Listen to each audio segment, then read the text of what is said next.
Bonjour, je m'appelle Tristan, je suis en troisième année de thèse et mon sujet s'intéresse au virus de l'herpès, en particulier au rôle du complexe Hush dans la régulation de la restriction virale. Donc, le virus de l'herpès, c'est un virus humain qui est largement répandu dans la population adulte. Vous voyez ici un graphe qui montre qu'à partir de 20 ans, on a plus de 60% de la population qui est séropositive pour ce virus. Et classiquement, il est associé au bouton de fièvre, qui est du coup une lésion au niveau de la lèvre. Mais il faut également savoir que le virus de l'herpès peut causer des kératites au niveau de l'œil, des encéphalites au niveau du cerveau. Et de plus en plus, on montre un lien entre la propagation de HSV1 dans le cerveau et le développement de la maladie d'Alzheimer. En effet, le virus de l'herpès, il cible les muqueuses buccales, mais ensuite, il va être capable d'infecter les nerfs qui sont au niveau du visage et de remonter au niveau du nerf trijumeau, ce qui va lui permettre en fait d'établir un état de latence dans lequel il va échapper au système immunitaire. Et donc ça permet la persistance de l'infection au cours de la vie de l'individu. Et puis, suite à différents stress, le virus va être capable de se réactiver. Et ça lui permet notamment de se transmettre à de nouveaux hôtes. Donc, la balance entre ces deux états transcriptionnels, elle est régulée de manière épigénétique. Donc, c'est un peu ce qu'expliquait Thibaut tout à l'heure. Il y a différents gènes qui vont s'exprimer de façon différente en fonction des besoins du virus. Et donc, tout ça, c'est régulé de manière épigénétique. Donc, je reviens un peu sur l'organisation de l'ADN. L'ADN, c'est la molécule qui supporte l'information génétique. Elle est présente au sein du noyau et elle va être organisée sous forme de chromatine, qui est une fibre plus ou moins dense, qui correspond en fait à l'association d'ADN avec des histones. C'est des protéines qui vont permettre de réguler donc le niveau de compaction de l'ADN et donc son accessibilité, et surtout qui vont être le support de différentes modifications. Donc ces modifications d'histones, elles vont permettre soit l'activation, soit l'inhibition des séquences qui leur sont associées, et elles vont être régulées par des protéines qu'on appelle des writers, donc qui vont les écrire, des erasers qui vont les supprimer, et elles vont pouvoir être lues par des readers qui vont recruter différentes protéines au niveau de la chromatine pour pouvoir soit activer, soit bloquer les gènes en question. Et donc dans le cas qui nous intéresse, on a pu mettre en évidence l'implication d'un complexe qui s'appelle le complexe Hush, donc je vous représente schématiquement ici en jaune, qui va recruter deux protéines, 7DB1 en orange qui est un writer qui va du coup rajouter des marques répressives, et MORC2 qui est impliqué dans la compaction de la chromatine et qui va en fait bloquer l'expression des gènes viraux. Donc ce complexe, il permet la mise en latence d'HSV1. Et ce que j'essaie de comprendre au cours de ma thèse, c'est comment on peut déstabiliser ces régulateurs pour permettre la réactivation virale. Donc en particulier, je vais vous parler aujourd'hui d'ICP0, qui est une protéine virale qui est connue pour être un antagoniste de l'hétérochromatine et notamment capable d'induire la dégradation de signaux immunitaires. Et qui cible également les structures qui sont le site de la latence d'HSV1, donc qui s'appellent les VDCPNB. Donc cette protéine, on a des raisons de penser qu'elle est impliquée dans la réactivation, et donc je me suis intéressé à son impact sur ces nouveaux régulateurs qui sont le complexe Hush et ses effecteurs. Et donc pour ça, j'ai réalisé des infections qui permettent de produire une grande quantité d'ICP0 dans les cellules.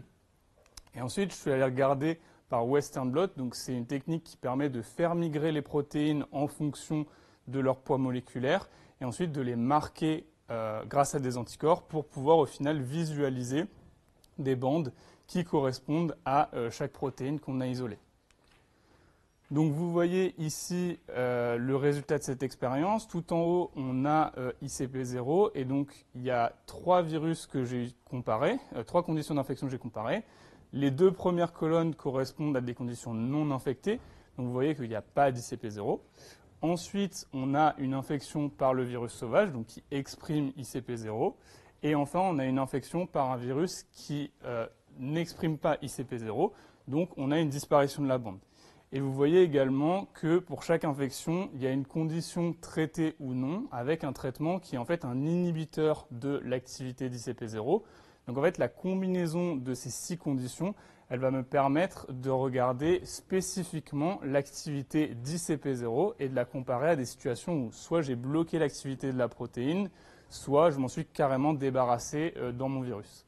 Donc au final, si on regarde sur une cible connue d'ICP0, qui est la protéine PML que vous voyez en dessous, on a 2 premières bandes où on voit la quantité normale de PML dans des cellules non infectées.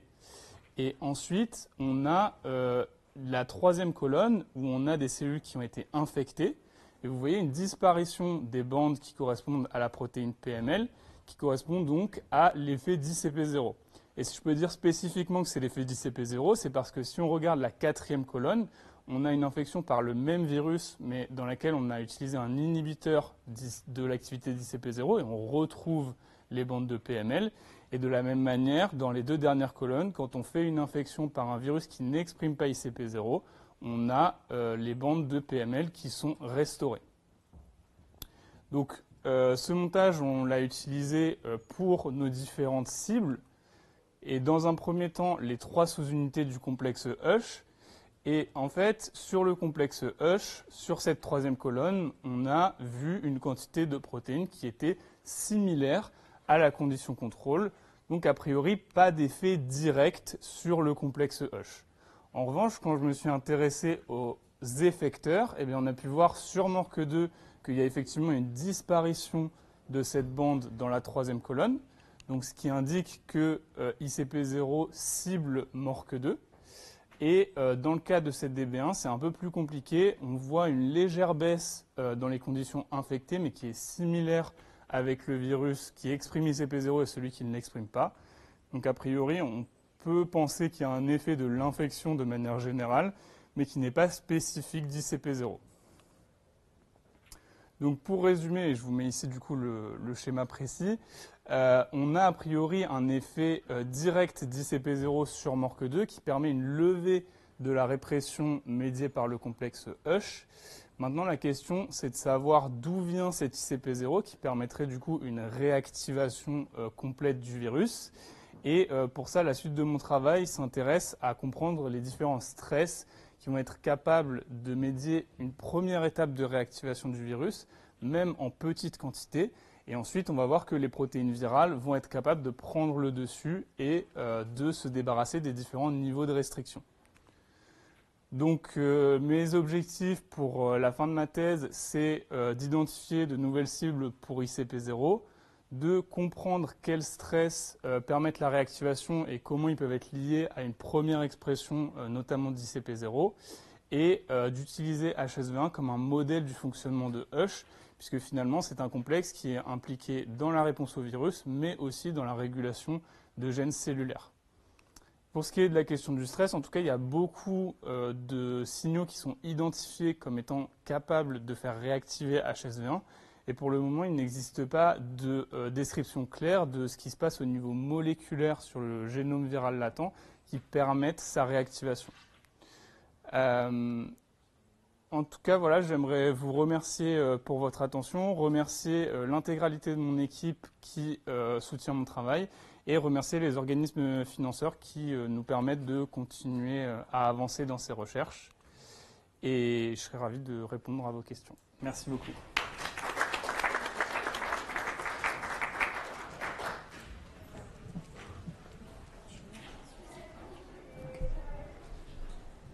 Merci beaucoup. Merci beaucoup. C'est un virus qui touche beaucoup de monde dans la population, surtout parce qu'il est latent, justement. Est-ce qu'il y a des questions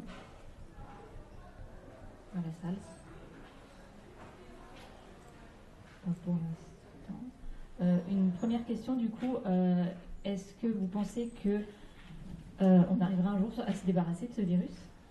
Alors, est-ce qu'on arrivera à se débarrasser d'HSV1 ? Je dirais qu'il y a deux réponses. D'un point de vue biologique, il y a des défis assez importants parce qu'effectivement, quand le virus est en latence, le système immunitaire est a priori pas capable de s'y attaquer.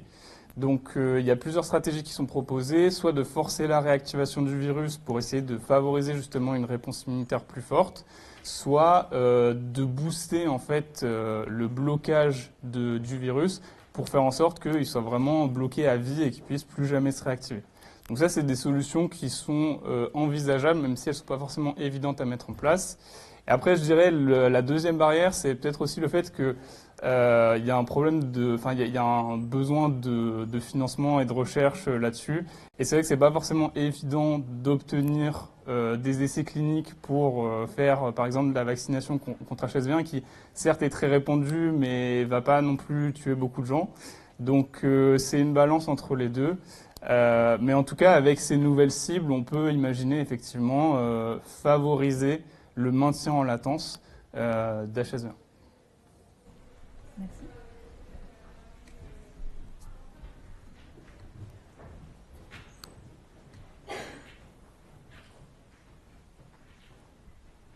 Pas de questions?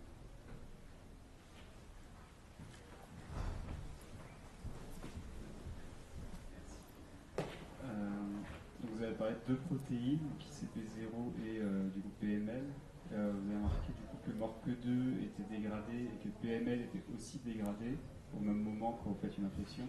Est-ce qu'on sait s'il y a un lien entre ces deux protéines au niveau cellulaire ou Potentiellement oui.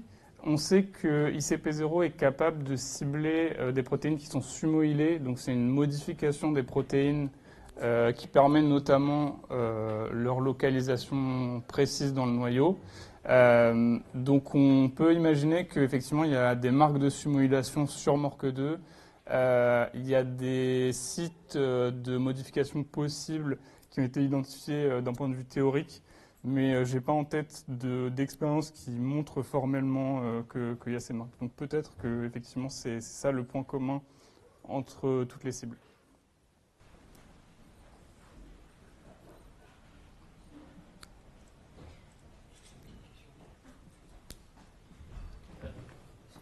Est-ce que quelqu'un étudie éventuellement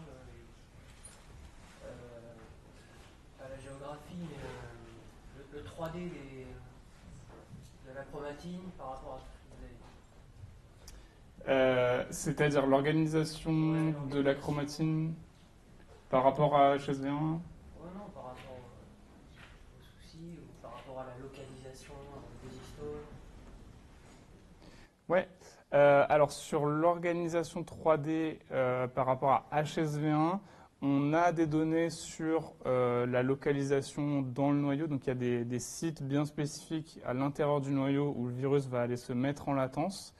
Après, c'est des sites aussi qui peuvent organiser une certaine dynamique de la chromatine et donc certaines séquences qui vont se rapprocher ou s'éloigner en fonction de différentes conditions de stress.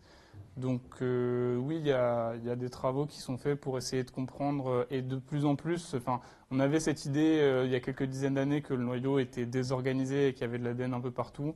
Et en fait, on se rend compte de plus en plus qu'il y a quand même vraiment une organisation assez stricte et avec certaines séquences qui vont se retrouver bien spécifiquement à certains endroits.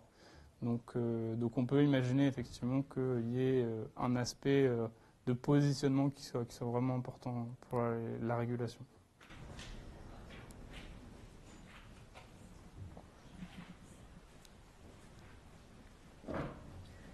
Encore une autre petite question. Donc vous avez mentionné les financements. Est-ce que au niveau mondial, il y a d'autres équipes qui travaillent sur ce sujet? Et ma question, c'est aussi, est-ce que ça touche l'ensemble de la population mondiale de la même façon? Alors, sur la première partie, oui, il y a des équipes à travers le monde qui travaillent sur HSV1 spécifiquement. Et après, sur Hush en particulier, il y a aussi beaucoup d'équipes qui s'y intéressent dans le cadre de restriction de virus, mais aussi dans le cadre de régulation de gènes. Donc c'est une problématique qui est assez partagée au niveau global. Et effectivement, même si c'est des virus auxquels on ne pense pas forcément parce que on a l'impression que c'est comme d'autres herpès virus qu'on ignore parfois, c'est le virus de la varicelle ou celui de la mononucléose. En fait, c'est des virus dont on pense qu'on est malade une fois dans l'enfance ou dans l'adolescence et après ça disparaît. Mais en réalité, c'est des virus qui restent. Et donc, on a vraiment cette problématique de comprendre comment on fait pour lutter contre ces virus, pour éviter d'avoir des problématiques aussi avec le vieillissement, parce que du coup, il y a une baisse immunitaire et il y a des risques de réactivation. Et après, sur la deuxième partie, c'était sur le financement. Est-ce que toutes les populations sont touchées Ah de oui. la même manière? Est-ce qu'il y a des facteurs génétiques ou autres qui favorisent C'est une très bonne question. Alors, de manière générale, on a ce chiffre assez régulièrement de environ 70% de la population, quelle que soit la population qui est infectée par HSV1. C'est plus élevé, par exemple, en Afrique, où il y a des grosses problématiques de transmission de ces virus. Parce qu'il y a aussi une problématique immunitaire, une problématique d'accès aux soins, de contact aussi, parce que c'est un virus qui se transmet plus ou moins par contact direct. Mais c'est quelque chose qui est quand même assez répandu dans la population, et c'est des virus qui sont très très très anciens, donc qui ont vraiment évolué en parallèle de l'espèce humaine, donc qui touchent à peu près tout le monde.